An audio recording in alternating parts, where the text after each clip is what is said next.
आखिर क्यों मेघनाथ को सिर्फ लक्ष्मण ही मार सकते थे, राम क्यों नहीं?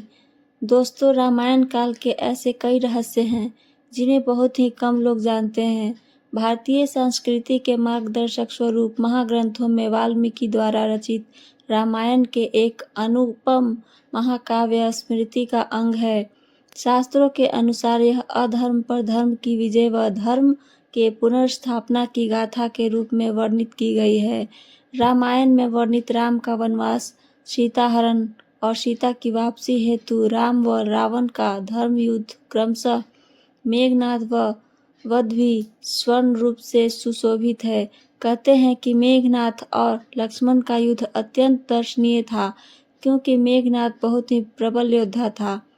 एक बार ऋषि अगस्त्य ने भगवान राम के दरबार में कहा कि रावण के पुत्र इंद्रजित को स्वयं राम भी नहीं मार सकते थे, उन्हें तो केवल लक्ष्मण ही मार सकते थे। आइए जानते हैं कि ऋषि अगस्त्य ने ऐसा क्यों कहा। उससे पहले मेरे चैनल को सब्सक्राइब और वीडियो को लाइक जरूर करें दोस्तों। तो सुनते हैं पूरी कथा। मेघनाथ को केवल लक्ष्मण ही क्यों मार सकते थे? दोस्तों, मेघनाथ बहुत ही प्रबल योद्धा था। उसके मनोपरांत ही सृष्टि के संपूर्ण मेघों ने रोते हुए एक समान नाद किया था। तत्पश्चात उसका नामकरण मेघनाथ हुआ।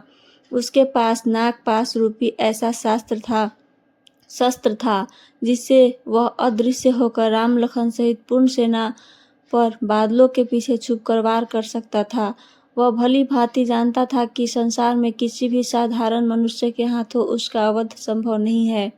दोस्तों, धर्म और अधर्म के बीच युद्ध की समाप्ति के उपरांत भगवान श्री राम के राज्याभिषेक में सम्मिलित अनेक तपस्वी ऋषि मुनि आदि भगवान राम से मिलने व आशीर्वाद देने वहां पर उपस्थित हुए। उस समय मुनि अगस्त्य ने प्रभु श्री राम से कहा, राम, आपने रावण व कुंभकर्ण को मारा जो अति दुर्लभ था, लेकिन अधिक विषाद संग्राम लक्ष्मण ने मेघनाथ से किया था। उसका वध सबसे ज्यादा विषम था। गुरु के वचनों को सुन प्रभु श्री राम अचंभित हो गए, क्योंकि वे मेघनाथ की प्रबलता व उनके वरदान से अनभिज्ञ थे। तभी अगस्त्य मुनि उन्हें पूरी बात विस्तार से बताते हुए कहते हैं कि मेघनाथ विश्व का एकमात्र ऐसा योद्धा था जिसके पास समस्त दिव्यास्त्र थे। तीनों महास्त्र, ब्रह्मा, नारायणास्त्र व महादेव का पाशुपतास्त्र भी था। उसे वरदान था कि उसके रथ पर रहते हुए कोई उसे परास्त नहीं कर सकता। इसी कारण उस समय केवल संसार में वही एक योद्धा था जिसने अति महारथी होने का स्तर प्राप्त किया था। उसने स्वयं भगवान रुद्र से युद्ध की शिक्षा प्राप्त की और समस्त शस्त्र प्राप्त किए। उसकी शिक्षा प्राप्त होते ही रुद्र ने स्वयं ही कहा कि उसे इस संसार में कोई पराजित नहीं कर सकता, किंतु उनका वध केवल लक्ष्मण के हाथों ही संभव था। महर्षि के मुखवाणी से मेघनाथ का ऐसा वर्णन सुन भगवान राम विस्मयित रह गए और बोले, लक्ष्मण निसंदेह महाप्रचंड योद्धा है और उनके पास भी विश्व के सारे दिव्यास्त्र थे, किंतु उसे पशुपरास्त्र का ज्ञान नहीं था जिसका ज्ञान मेघनाथ को था। फिर भी लक्ष्मण किस प्रकार मेघनाथ का वध करने में सफल रहे? आप ऐसा क्यों कह रहे हैं कि केवल लक्ष्मण ही उसका वध कर सकते थे?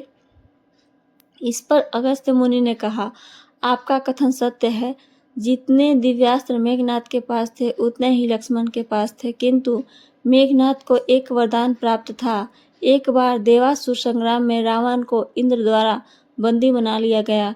तब मेघनाथ ने अपने पिता की रक्षा हेतु इंद्र को ही बंदी बना लिया और उन्हें लंका ले आया। जब इंद्र को मुक्त कराने ब्रह्मा जी उसके द्वार पर पधारे तो ब्रह्मा से उसने एक वरदान रूपी अपेक्षा पूर्ण करने को कहा।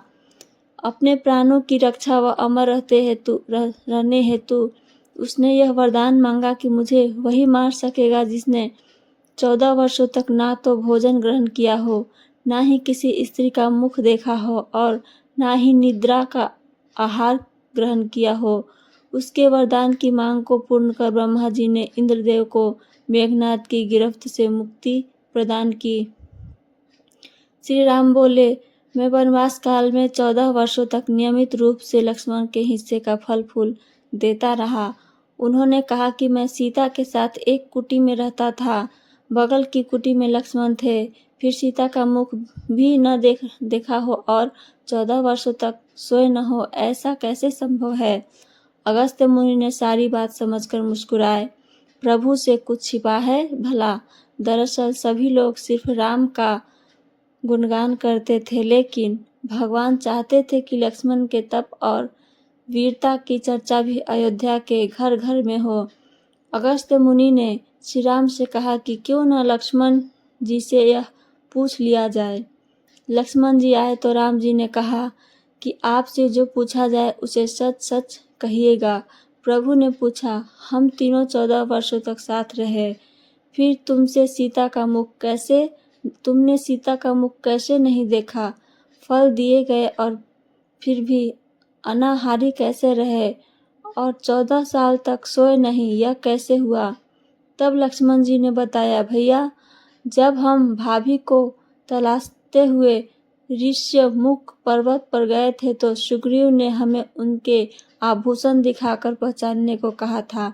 आपको स्मरण होगा, मैं उनके पैरों के आभूषण के अलावा कोई अन्य आभूषण नहीं पहचान पाया था, क्योंकि मैंने कभी वर्णों के ऊपर देखा ही नहीं। 14 वर्ष नहीं सोने के बारे में लक्ष्मण ने कहा कि आप और माता एक कुटिया में सोते थे।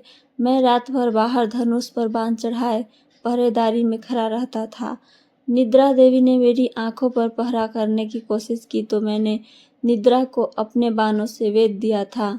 निद्रा ने हार कर स्वीकार किया कि वह 14 साल तक मुझे स्पर्श नहीं करेगी, लेकिन जब श्री राम का अयोध्या में राज्याभिषेक होगा और मैं उनके पीछे सेवक की तरह छत्र लिए खड़ा रहूंगा, तब वह मुझे घेरेंगी। आपको याद होगा, राज्याभिषेक के समय मेरे हाथों से छत्र गिर गया था। लक्ष्मण जी ने आगे बताया कि जब मैं जो फल फूल लाता था, आप उनके 3 भाग करते थे। एक भाग देकर आप मुझसे कहते थे कि लक्ष्मण, फल रख लो। आपने कभी फल खाने को नहीं कहा, फिर बिना आपकी आज्ञा के मैं उसे कैसे खाता? मैंने उन्हें संभाल कर रख दिया। लक्ष्मण जी भगवान राम से कहते हैं कि मैंने गुरु विश्वामित्र से एक अतिरिक्त विद्या का ज्ञान लिया था। इससे बिना अन्न ग्रहण किए भी व्यक्ति जीवित रह सकता है। उसी विद्या से मैंने भी अपनी भूख नियंत्रित की और इंद्रजीत मारा गया।